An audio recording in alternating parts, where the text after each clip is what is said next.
So we have Mr. Deepu. Yeah, hi, I've just joined. We just put my video on. Yeah. Hi, good afternoon, everyone. Hi Deepu, how are you? Yeah, hi, Raj. Fine, thanks. Good to see you. Welcome aboard. Thank you. We're all looking forward to hearing from you. Yeah, thank you. Over to Vivek. Yeah. Hi, Deepu. It's a pleasure to introduce you to our team Thank you, Vivek. as the first speaker in our new guest speaker series. And I believe you're going to talk on technology priorities and repivot for the insurance industry, lessons learned from the pandemic. Let me give everybody in Axle Tree a little bit about Mr. Deepu. Mr. Deepu is President and Head of Operations and Customer Service at Bajaj Allianz General Insurance Company, which is Asia's leading general insurance company. He forefronts the digital transformation drive at Bajaj Allianz GIC and leads a team of around 1,600 people at 170 locations. He's a management graduate from IIM Lucknow, and he joined Bajaj Allianz in 2016 after a stellar career of nearly 20 years with GE Capital. During Mr. Deepu's distinguished career spanning over 24 years, his forte has been combining digital transformation with deep domain expertise and Six Sigma rigor to redesign the business model for operational excellence and customer delight. Bajaj Allianz GIC features in IDC's list of top 20 insurers for 2020 in the Asia Pacific region, and is ranked number 7 in the list of global top 100 digital insurers, and has twice been awarded Digital Insurer of the Year across Asia. Mr. Deepu is a member of the Harvard Business Review Advisory Council and opt-in research group of business professionals. Many of his accomplishments have received industry awards and press coverage. He has been a speaker on transformation and innovation at various domestic and global industry forums. Mr. Deepu has been recognized by various industry organizations over the years for his inspirational leadership, the latest being the BFSI Leadership Award 2020 and 50 Fabulous Innovative Leaders Award of 2020. Interestingly, Mr. Deepu also has a passion for traveling and writing. He is the #1 reviewer on TripAdvisor with over 790,000 readers. And he writes monthly columns in a New York-based website on leadership and a Mumbai-based newspaper on the digital world. Mr. Deepu, we look forward to hearing your thoughts on technology priorities and repivot for the insurance agency. So thank you, Raj, and thank you, Vivek, for such a warm, introduction. And it's a pleasure to be here and to speak to all of you. It's always good to share knowledge. When Raj and I worked in GE, we heard or rather learned one thing in GE, that if you and I exchange 1 rupee each, we're left with 1 rupee each. But if you and I exchange one idea, we're left with 2 ideas each. So, it's good to share knowledge. Intuitively, we can't believe, that knowledge grows through distribution. So, happy to share knowledge. Deepu, before you start off on what we hope will be a fantastic speech, I must add on a little more masala to what Vivek's glowing recognition, and which is me and Deepu shared an early career together where I've seen Deepu join in as a management trainee. And for those of us who have seen the IT industry, people switching frequently across jobs and companies, Deepu stayed steadfast in GE Capital for 20 plus years. That's an indication not just of his perseverance and tenacity, but an ability to stick to the key goals and objectives in pursuit of them. So yet another facet of Deepu. So over to you. I've watched with admiration Deepu's winning numerous awards over the last couple of years. it's certainly been a pride of walking the same path. Thank you, Raj. I think, you've been extremely, kind. I can tell everybody who's worked with Raj that he's one of the nicest, people, one has worked with. So it's always a pleasure to interact with him. So do you have the presentation? You'll be putting it up, or should I put it up? You can put it up. Okay, fine. Yeah, just give You me can a share second. your screen. Yeah. Just give me a second.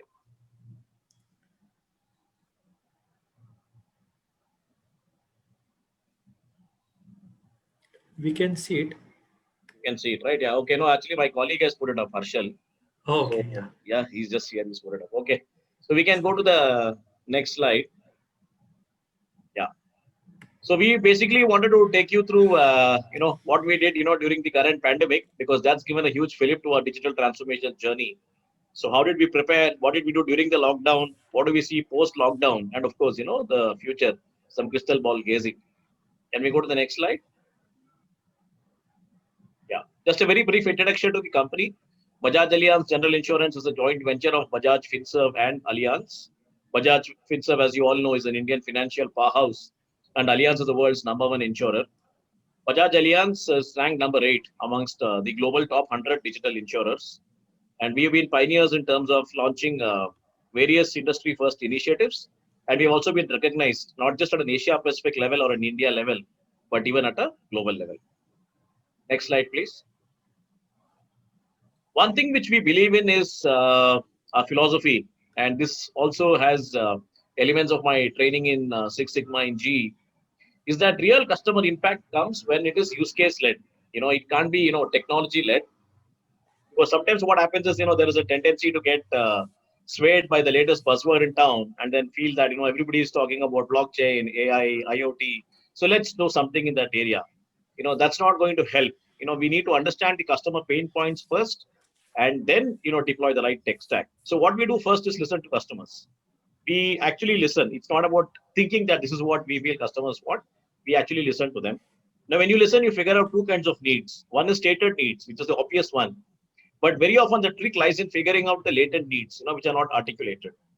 Then once we understand customer needs, of course, review the current landscape of systems and processes. And typically we'll find that, they have been set up, not keeping the customer in view. It could have been driven through a siloed, departmental view. Then applying Lean Six Sigma, re-engineer them to meet the customer needs.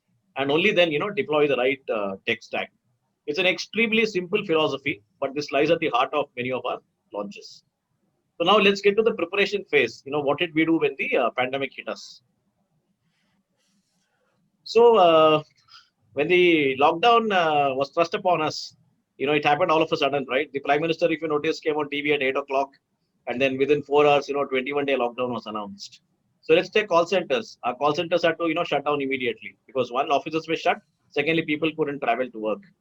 So what did we do? We embarked on a massive digital communication and we told customers about our digital assets. We have an AI-driven bot, we have WhatsApp, we have a mobile app. So one is we told customers not to worry and we said customers could avail of these digital assets. The key here is massive communication. So customers did not have to call up the call center and then find out through the IVR, that these assets are available. Having said that, there are still some customers, who want to avail of the contact center touch and feel experience. So we realized, that when people are working from home, you cannot run a call center the way you typically run. Because if you imagine a contact center, you have agents, large shop floor, an inbound call monitoring software will queue up customer calls and then keep allocating them to agents as they get freed up. But if there are people working from home, how do you do this? So we realized, there is call center, there's calling capacity available because, there are telecallers at home. So we said, if they can't receive inbound calls, then why can't they make outbound calls? So we said, okay, that's right, one way to use it. But then how do they make outbound calls? How do they know, when they have to call customers? So we said, let's do a simple thing. Let's ask customers to give us a missed call and we'll call them. So such a simple solution, it was very effective. I still remember getting calls from a lot of my peers in the industry and outside, saying, how are you managing call centers? So I just told them that customers give us a missed call, and then we call them. Now, when I told this to somebody, he said, oh yeah, it's so simple. But the fact is, many people had not thought about it. So that was one way, by which, we were able to manage, customers. And then our bots, really came to the fore, and we had invested, ahead of time. What we had done was figured out key drivers of traffic into our contact center, and we had built seamless end-to-end customer journeys on our bot. And what we also did, because bots typically cater to experiences from the past. In case there was an exceptional query which came, we ensured that there was no break in the customer's experience. It could seamlessly get transferred to a human being. We also offered services in languages other than English, thereby amplifying our reach. And we had also pioneered in terms of integrating our bot with Alexa and Google Assistant, which meant customers could going. The same thing with our app. We had again replicated, all the services which customers would call the contact center for, in terms of, end-to-end, seamless journey on our app. And while there are areas where we could tell customers, for example, if somebody has to buy a car, it's not a pressing need, right? You can always buy a car later. But let's look at health insurance. People who are in hospitals or people are about to get hospitalized, that's an essential service. So not for a day did we stop processing. We told customers that they could do the entire processing end-to-end digitally. They could upload documents using our app, and we ensured that we got into a complete paperless processing mode, and we ensured that payments also were made. So not for a single day or not for a single moment did we stop any essential service. So that's how we were completely ready. And to the point that I made on the earlier slide, I think communication tends to be a very underrated part of transformation. It's very important to keep communicating with our customers. So we embarked on a multi-mode communication with our customers, be it email, be it messages, notifications on the app, or even on the IVR, when customers call up the call center, saying that we had all these digital assets available. Next slide, please. Yeah. Now let's come to our digital journey. Now, what we did was, we did not go about our digitization journey in a haphazard manner. We went about it very systematically. What we did was, on the top, you will see that, we picked the entire insurance value chain. Now, it starts even before the customer buys a policy. Today, a lot of customers go and search online, and then they try to figure out, which one to buy. So how do customers, interact with us without interacting with us physically, right? So that's what happens, prior to issuance of the policy. And then, of course, when we issue the policy, issuance of the policy is our core product, and then servicing. And then comes the moment of truth in insurance, which is claims. That's really the reason why you buy policy. And then, of course, how do you go beyond this, for going beyond the core needs of customers. Now, what you see at the bottom is, across each of these blocks, what are the specific digital interventions, that we made. And these interventions were made ahead of the pandemic. So which is why when the pandemic happened, as somebody colorfully put it, it was a global unplanned UAT. But I guess, we came out with flying colors, because we were able to leverage all these assets to the hilt. And the numbers speak for themselves. Our servicing today is 80% digital. Our customer complaints have come down by 90%. When we did an NPS survey, we found that we had the highest scores in the marketplace, and by a significant distance of 20% over our competitors. And from the regulator's point of view, the regulator monitors grievances by insurance company. We are the player with the lowest grievances. So there are multiple validations, of our digital interventions, and that's what matters to us. What our customers feel, about our digital assets. It's not what we say we have done. It's when customers really, come back and tell us that they like it, that we feel, that we've been able to make a difference to them. So I'll take you through these assets, because the best way to explain a digital journey is to basically highlight the use cases, because then it becomes easy to understand. Next slide, please. Yeah. This is one of our key initiatives, what we call DigiSwast. And this has won, out here you see 4, but it has now won, 6 awards, and all of them significant. Let me explain this very briefly. So what happens when a customer comes for health insurance? You need to go for a medical checkup. Now, the whole process can be very manual. First, you need to book an appointment, and the calendars of the diagnostic center and the customer have to match. Then the whole process is manual. The insurance company has to basically send your papers to the diagnostic center. They'll do a series of tests across various departments, collate them, and then send reports back to the insurance company. The whole process takes time. And even though you want an insurance policy, you have to enter a long waiting period. And in case you're not able to go to the diagnostic center, but if you, let's say, somebody comes home for a home visit, then even if the person is, let's say somebody who's the first one to meet the home visit person, as part of his beat plan, sometimes you have to wait for him to complete his beat plan and then go back to the office, and then by the time he submits his report, you sometimes lose a day. So we said, why don't we make this entire process paperless and instant? So what we did first was, when it came to submitting customers' information to diagnostic centers, And you can imagine, we have thousands of diagnostic centers in India. We had to get into a lot of work in terms of, integrating our systems with their systems and ensuring that the information flow is paperless and seamless. So we did that intensive effort, but it ensured that, the entire process became digital and instantaneous. And similarly, when they were able to finish the reports, the report upload also became instantaneous and paperless. So that was one way by which, we were able to get it going. Similarly, when the agent went on a home visit, we gave him an IoT device. So as he finished each visit, he could upload the information because he carries a kit and he carries out tests. He could upload the information instantaneously as he finishes each visit, and thereby, you save a day. So when we did this, we saved massive amount of time and it became paperless. And when COVID-19 happened, we were able to continue our services seamlessly. We didn't have to, get into any issue in terms of having any roadblocks anywhere. And that's when customers realized the value of, being with us, because not only were we digital, but, we were able to continue our services unhindered. And when we got an NPS done in health, we found, that we enjoyed the highest scores. If there is a case study available on this, it's out there in the public domain. You can go through that, understand what were the challenges, what are the actions we took, and what were the results. But this is something, which really helped us sustain health, which is an essential service throughout the entire period, and it worked like a dream. Next slide, please. Now let's understand one thing. When you go to an insurance company, when you are in trouble, when you want to file a claim, when you fall ill, how do insurance companies be with you when you're not ill? And let's say, you have an insurance policy for, let's say, 1 year. How often do you fall ill? Let's say 1%, 2%, 5% of the time. What about the remaining 95%? So which is where we said that strategically, we'll shift our focus from illness to wellness and how to be with you when you are healthy. So what we did, we came out with this device called Profit. This is an app. And since customer privacy, especially in matters of health, is very important, we gave this tool to customers and they could upload all the information they had, using this app. Be it, their BMI, be it their, their own health metrics. And customers loved it because for once, they saw an insurance company which was willing to be with them, when they were absolutely okay. And, it just became a huge, digital engagement tool. A lot of customers, got into this and, traction picked up. So this was one way by which, we were able to ramp up our digital engagement with customers, using Profit. Next slide, please. Yeah. I told you that call center shut down and then our, servicing became digital. So we were able to immediately get customers to move to our bot. And our bot, we had built seamless end-to-end journeys. Now everybody has a bot today. You go to any industry, a bot pops up. So what made our bot different was, one, as I told you, you don't have to hang up in case the bot cannot answer queries. We seamlessly transfer it to a human being who will take over and fulfill, the remaining queries.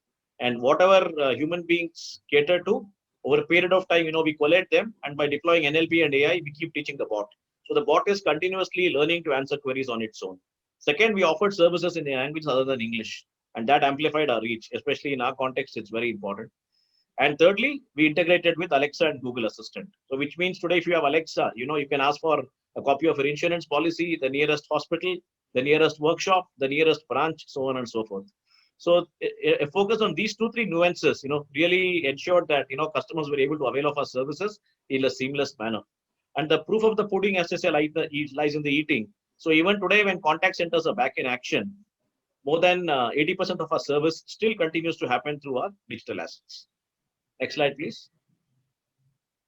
When we think of customers, we typically think of retail customers. I mean, if I were to ask you to picture a customer, you would think of, one hassle, harried individual.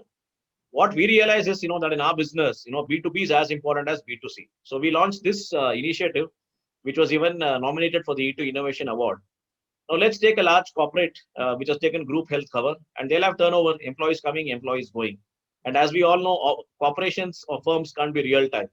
You can't always say that, okay, at 11:55 a.m., 5 employees have joined and 5 employees have left. Now, what happens to somebody who's joined? You cannot have him uncovered. What happens, in case he, meets with an accident? Similarly, if somebody is left, why should he go and enjoy free cover? So earlier firms would, send notifications to their insurance companies, and sometimes it can't be real time. They'll do a weekly reconciliation, they'll do a monthly reconciliation. So you will have somebody who doesn't deserve to be on continuing with insurance because he is left and the firm has not withdrawn, and similarly somebody who's joined and not having insurance for a few days. So what we did here was, by leveraging integration and digital processing, we empowered our corporate customers. So now they can do it real time, and it's taken away. It eliminated the entire process of sending us information to and fro, reconciliation, so on and so forth. And it's led to such a wow from our customers that we get consistent feedback that what used to be a pain point earlier has just completely disappeared. And it has got us a lot of appreciation, as well as quite a few awards in the marketplace, because digital use cases on customer centricity are few and far between, especially in the B2B space. A lot of them are typically B2C. Next slide, please. This again is something which we launched and which has really made a difference to our customers. Imagine you crash your car. What happens normally? You call up the insurance company, they locate the nearest surveyor. He will have to come to the spot, assess the car, file his report, and then the entire process takes over. We said, how do we crunch it?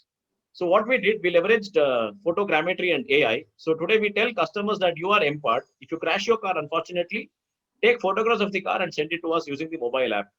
And we have an AI engine which goes through the images, and it is able to assess the claim amount instantaneously.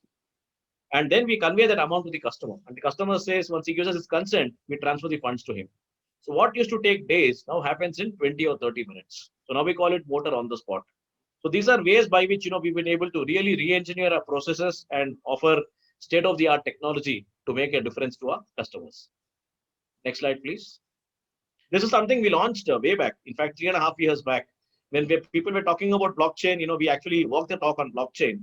So let's take travel insurance. Let's imagine somebody flying from Mumbai to New York. What happens if the flight is delayed? You'll be focused on when can you catch the next flight, and what happens to all your appointments and bookings out in New York, be it your hotel, be it your cab, or be it your business appointments. The fact that you're eligible for a claim payout from your insurance company because of a flight delay, it does not necessarily strike you at that time. And even if it did, earlier the process would have been cumbersome. The company would have said, okay, give me a copy of your passport, give me a copy of your boarding pass, and can you give me some confirmation from the airline, maybe an email or maybe a written letter that the flight is delayed. So we said, let's take the friction out. So what we did by deploying blockchain, we put ourselves in a position where we get immutable proof that this flight is delayed. So which meant that the customer no longer had to tell us that the flight is delayed.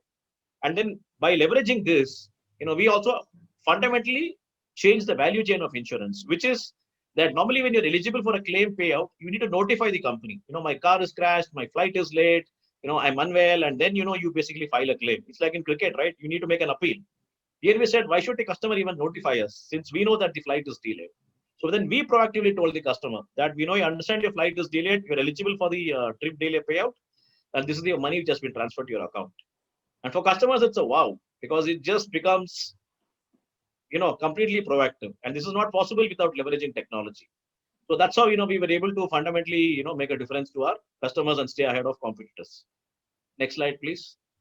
This again is a unique initiative. If you look at insurance, we insure a variety of assets, and we saw travel, you saw motor insurance, you saw health insurance. Crop insurance again is a key area for us. And what happens in crop insurance is obviously it's farmers, and we said we need to figure out a way to get them onto the digital bandwagon. So we came out with an app which is unique, and it's unique because there is no app for farmers. And the beauty is we came out with this app in Indian languages. We came out with this app in Hindi, Marathi, and Kannada. So for starters, we gave them access to insurance services, so they could basically come to us for any service that they required. And then we said farmers also interact a lot with the government, so we also allowed access to the government's portal through the app. So it became a one-stop shop. And typically, if you look at rural markets, information asymmetry is a typical characteristic of these markets. So we started to give them information via app notifications on the weather, because weather plays a key role in agriculture. Then pricing, then crop diagnostics, crop advisories. So much so that when COVID-19 hit us, for farmers, this became a boon. Sitting in the comfort of their home, using an app in the language of their choice, they could interact with whomever they wanted to. Insurer, government, get information. Our downloads went up. At one point of time, we had a rating of 4.6 on the Play Store. And this won the Global EFMI Accenture Innovation in Insurance Award in June, just 6 months back. And this has really helped us, go into rural markets.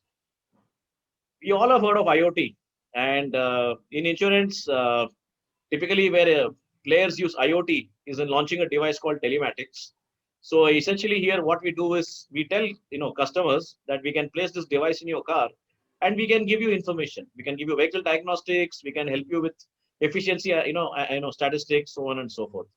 And we were, pioneers in terms of launching this. And this was a product which is pretty much offered in many markets worldwide. But we said that, let's leverage the unique landscape and then try and add value. And that unique feature is, we all know that in India, a lot of people use drivers, unlike in the West, where drivers are very expensive. Now, when drivers are using the car, what happens? Let's say there's a working couple and the driver drops them to office, and then he has to pick up kids from school and from home, drop them to school and then ferry them back. Parents are worried.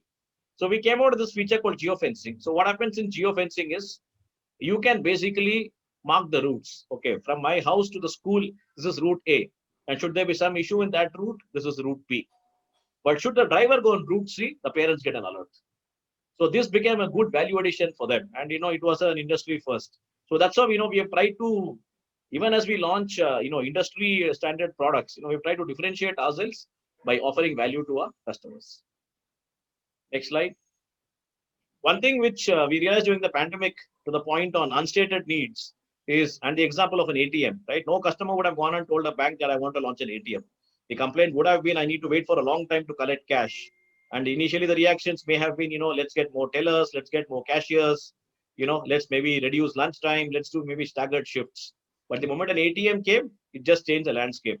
So similarly here, when people initially were very wary of COVID-19, because it can be asymptomatic, and people also wanted to understand contact tracing, in a very quick and agile manner, we deployed a feature called social trackback, even before Arogya Setu, on our mobile app. So using this, people can keep track of their contacts. And many customers thanked us, because this was not something they had asked for. This was something whereby we sensed their mood and we offered it. Next slide. Yeah. Coming to the future, one thing we have seen, of late is, thanks to COVID-19, people are very wary of touch. You see, nobody wants to press the key in the ATM or the button in the elevator. So we are increasingly focusing on UI and UX, which is touchless. I did tell you about our integration with Alexa and Google Assistant. So that ensures that customers can leverage voice to avail of our services. In fact, statistics tell you that even on normal Google search, voice-based search is increasing by 270% year on year. Secondly, when customers walk into our branches, what we have done, because imagine a customer walking to a branch today, we don't want to encourage any paper exchange. You can't shake hands. You practice social distancing. So we have come out with QR codes. So all customers need to do is scan these QR codes, and then they can get their request fulfilled. So if, for example, scan a QR code and ask for an insurance policy copy, it gets mailed to a registered email ID. Scan a barcode and then ask for a refund. It gets processed. So that's something, which we are working on, and we expect this, to be the new frontier, as we go forward into the new normal. Next slide. Yeah. This is just to give you an overview of, the various accolades, that we have won for many of these initiatives at an India level, Asia Pacific level, and a global level. It's just heartening for us, that our initiatives have been appreciated not only by our customers, but also by the industry. So that's broadly what I had. I had 30 minutes. I've covered it in 27 minutes. So happy to take any questions. You once again came ahead of the timeline. Thank you. Yeah, thanks. Thanks, Mr. Deepu. It was quite engrossing. I have a couple of questions from the audience. For simplicity, I will be reading them. Sure. Instead of everyone. So Right. the first one, they are so different. I hope you would be able to address some. If you don't want to address any, that is also fine. Sure. Yeah. So first one is you are already ahead in terms of technology. Right. But during this journey of yours, you must have liked some of the vendor approaches. So Right. what is it that you like from the vendor, and what makes you listen to the vendor even today? In the, I think the questioner thinks that because you are ahead of the technology, the vendor, what makes you to listen to the vendor? So Vivek, it's a good question and not something unexpected. So basically, what do we do, when we look at anything? We ask the classic, make versus buy question. So if it makes sense to make, you would make it in-house. You typically go out only if you have to buy it. Now, when you buy it, what do you look at? You obviously do a techno-commercial evaluation, because look at the commercials. That's part of the game, and then you look at the technical ability. It's not purely commercial. It's not purely technical. From an approach perspective, what we look at, one, of course, you look at similarity of values, because at the end of the day, when you work with any player, and that was something which even Raj knows from our GE days, we used to focus on, right? You obviously want to work with somebody who's got a similar value system. Secondly, when you look at partners, you look at an ability to come up with, something new, because a lot of products are typically, Me Too products. So how does that give me a differentiation, or how does that give me a competitive advantage, right? What happens? And just to share with you, if you look at InsurTechs, I'm just going off from partners or vendors to InsurTechs, you'll find two kinds of InsurTechs.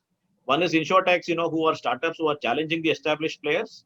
And then you will find InsurTechs, who basically don't challenge the business model or the existing players, but they basically focus on one part of the value chain. And on that value chain, they try and piggyback with large carriers, to make a difference to customers. So you look at what is unique and what is what can take you ahead. So that is the second aspect. So I guess first we need to have that solution. We need to want to buy that solution. Second is value system. Thirdly, techno commercial evaluation, and fourthly, what can keep us ahead in the game. Thank you. The next question is, in your opinion, how vendors should prepare for post-pandemic business environment, which will be obviously intensely digital and maybe something very, very different than before? Again, I think it's a good question, because now you see slowly, 2020 is giving way to 2021. People have now come to terms with the fact, that we'll have to live with COVID-19 for some time to come. And obviously everybody is, trying to go digital. So I think, there are a few trends in the making, and therefore, it is the right time to, essentially, to time the market, so to speak. So I think a few things to keep in mind are, one, of course, the partner needs to be known, because people will approach you, in case you are known. What happens sometimes is there is a tendency to offer a lot of products and therefore, get lost in the proceedings. I think need to be clearly known for something. So for example, our partner with whom, we developed this AI driven bot, they're very clearly, specialists in that area. It's a known name, and therefore, we tied up with them. Second is, of course, to keep, scouting the landscape, because I think the hunger for digital transformation today is there across markets, across industries. Everybody, wants to, go digital, including traditionally, digitally unsavvy industries, as well as, those, who were, out there. I think it's just important. And industry boundaries are blurred today, because the moment people offer digital assets, like when I offer a mobile app or when I offer a bot, customer is not going to compare my bot or my mobile app with the best that he has seen in insurance. He's going to compare it with the best that he's seen it across industries. So therefore, there is a, you need to keep your eyes and ears open and figure out, what are the places. So I think if you're known for something, and if you're able to, understand, who is your target set, and if there is a very clear communication around that, then it can result in movement from push to pull. Thank you. This one question from our sales. So how much do insurance companies should spend on technology? See, that's a good question, and I don't think you can put a number on it, so to speak, because it also depends on which part of the digital maturity curve, the firm is on. There are firms who are highly advanced who may have to, at least for that year, largely focus on OPEX. Then there are firms, who basically have to undergo a complete platform change. So that year there will be a huge, CapEx and OPEX, at play. I don't think, you'll find, a specific number, but I guess if you want deeper estimates, you could maybe look at some, Gartner studies, which might be able to give you a, a far deeper view of, exactly, how much, firms need to, spend on, from a technology perspective. The one thing I can share in the current context was, and this again is from a Gartner webinar that I attended. I think at the beginning of this year, a lot of firms, just froze all their transformation and innovation budgets and then went back to the basics. Because when COVID-19 hit everyone, they realized they needed to focus on laptops and bandwidth and laptops and desktops and bandwidth and Wi-Fi. So I guess a lot of firms did that, just keeping the lights on. And now I guess as we emerge into the new normal and 2021 is on its way. Now again, people are back to focusing on transformation and innovation. And today, unlike earlier, I think budgets, maybe a little easier to come by now because I think everybody needs to go digital. So I think therefore, CFOs may not be as conservative as they were earlier. So I think the market is out there and difficult to put a number, but I think industry studies will give you an average of what firms need to spend. One, of course, as I told you, it will vary depending on where the player is. It will also vary by geography. Firms in India versus firms in, let's say, Singapore versus firms in Israel. There'll also be some differences, depending on which market you're in. Thank you, sir. Yogesh, Yeah. mind if I interrupt and ask one question? I can't resist. Yeah, sure. Of course you can. Yeah. Raj, you can ask me privately if it's a tough question. No. No, this Raj is our coach, so I know, that's why I'm trying to duck before he even asks. No, yeah, this sure, is sir. Go ahead. No, this is a little bit of a thought-provoking question.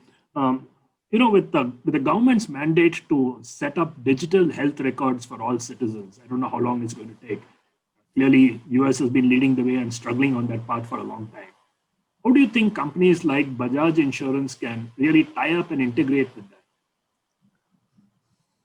See, Raj, it's a good question. I think, if you look at the government, not only from a health record, perspective, but even, initially, when it was Aadhaar, KYC, KYC is not mandatory in general insurance. It's mandatory in life insurance.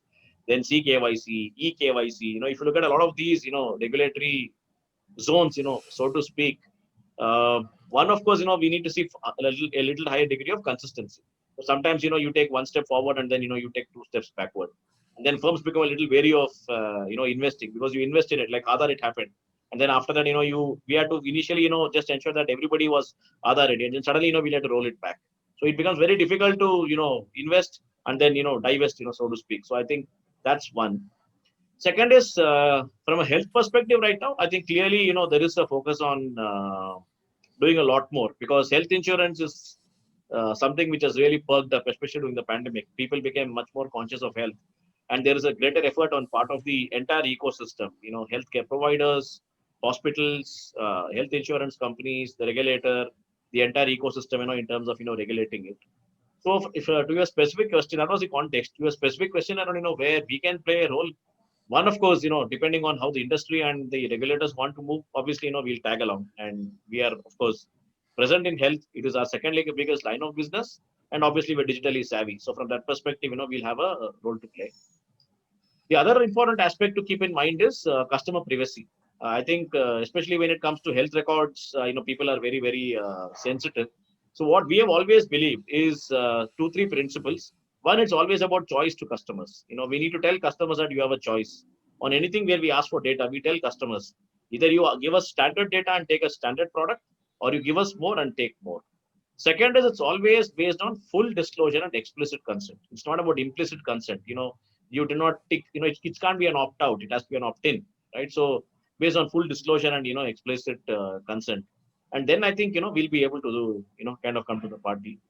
In a way, what we did, the Profit example that I gave, where we basically came out with an app for our customers and told them that, this is your wellness diary, right? You record whatever you want to, your BMI, your health records, whatever you want to, and then you can figure out a way of, keeping it going. Customers loved it. One more example, Raj, and this is from the US, which can be an indicator of how things can happen. There's a platform called FitSense. So essentially what they do is when a lot of players, and not only insurance players, but they also have customers who use wearables, therefore there are players who also produce wearables. You get a lot of data. That customers are walking in the morning, this is what is happening. But then obviously wearables players or insurance players will not share data with one another because all are competitors. What all these players do is they share data with FitSense. What FitSense does, it then aggregates and anonymizes the data. And then because now they have rich data, they have exact data in terms of who's walking, how much, as in not individual level, but I'm saying at an aggregate level. People are walking, people are going there, this, that. Firms have a lot more data, and therefore you can come out with far more real-time products. Now this becomes a win-win-win for the entire ecosystem. FitSense makes money because it's able to give those Chinese walls. Customers gain because they get real-time products. And wearables and insurance companies gain because they're obviously much more customized. So some of those models can come into play if you have a lot more data in a digitized form available.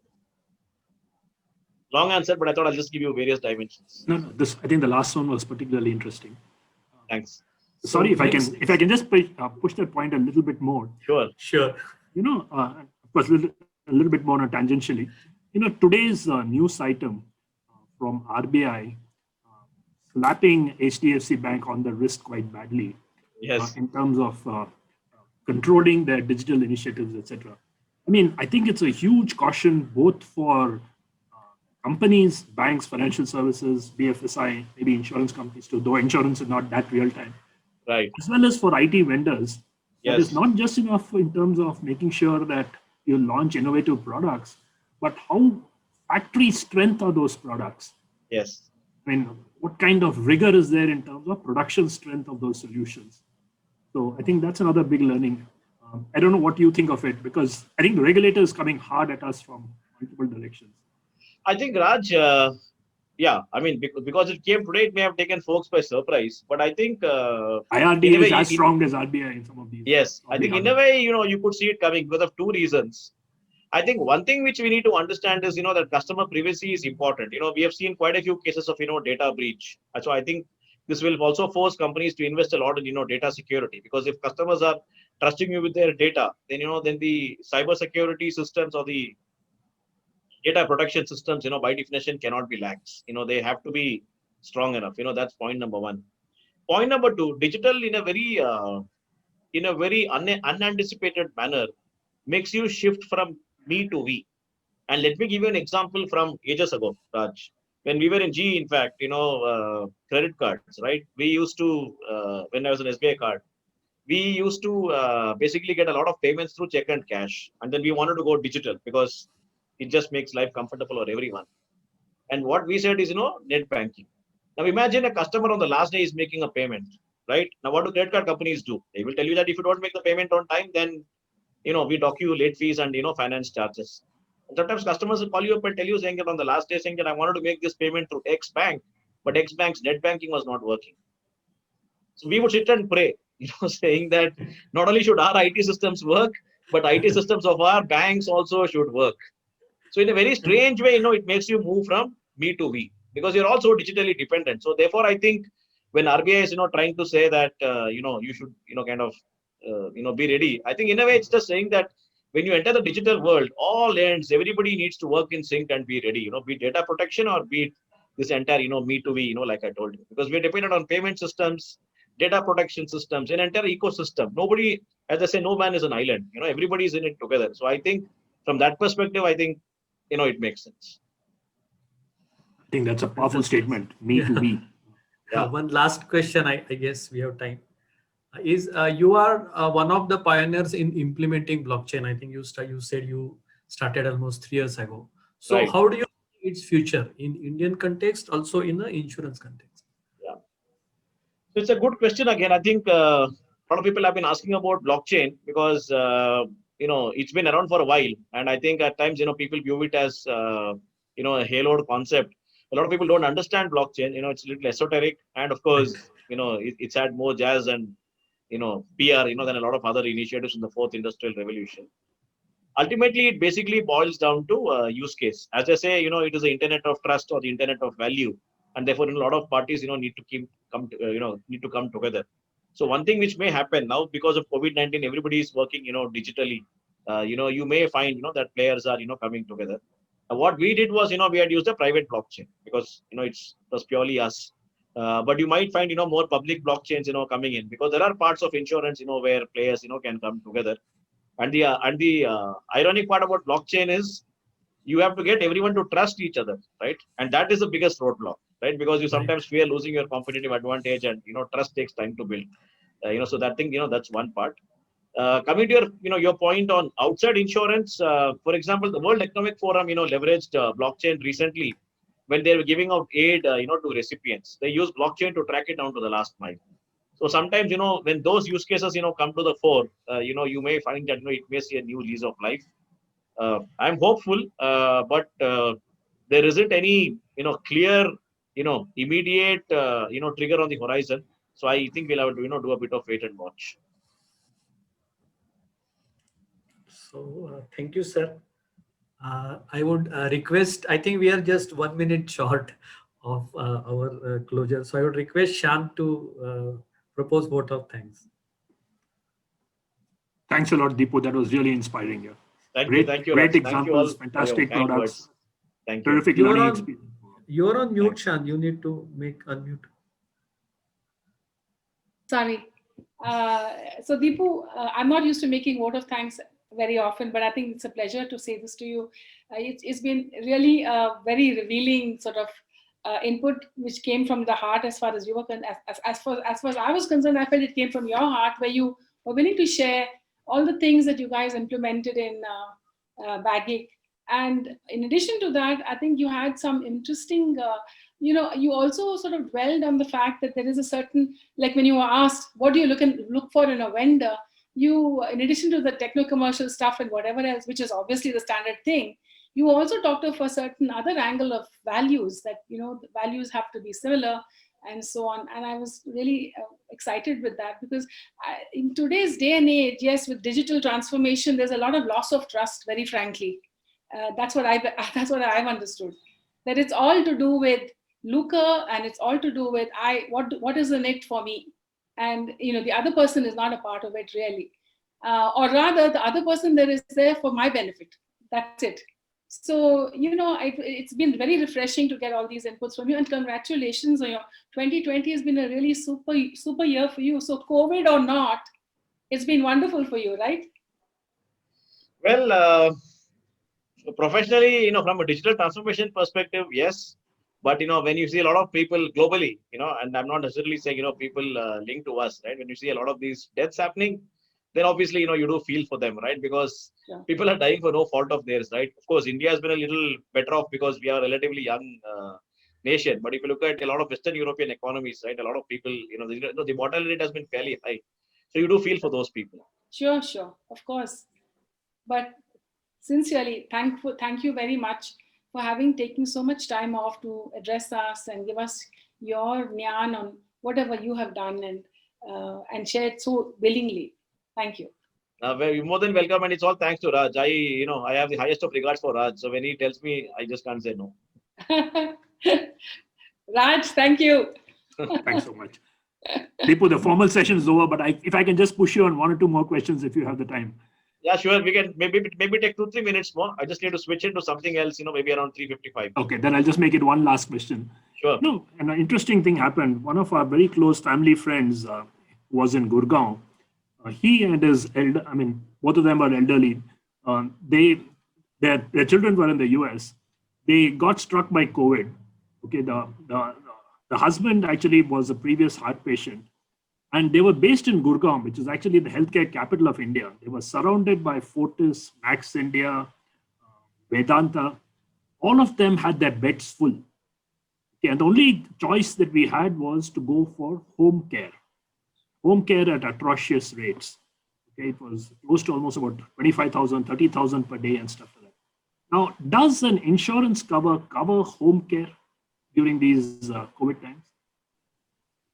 Yeah, so I may not be able to give you a very, how shall I say, a very crystal clear, answer on that one, because no, this is off the record. This is off the. Yeah, I know, but I'm saying, there are various, products that we have, and there are quite a few companies, which have, myriad versions.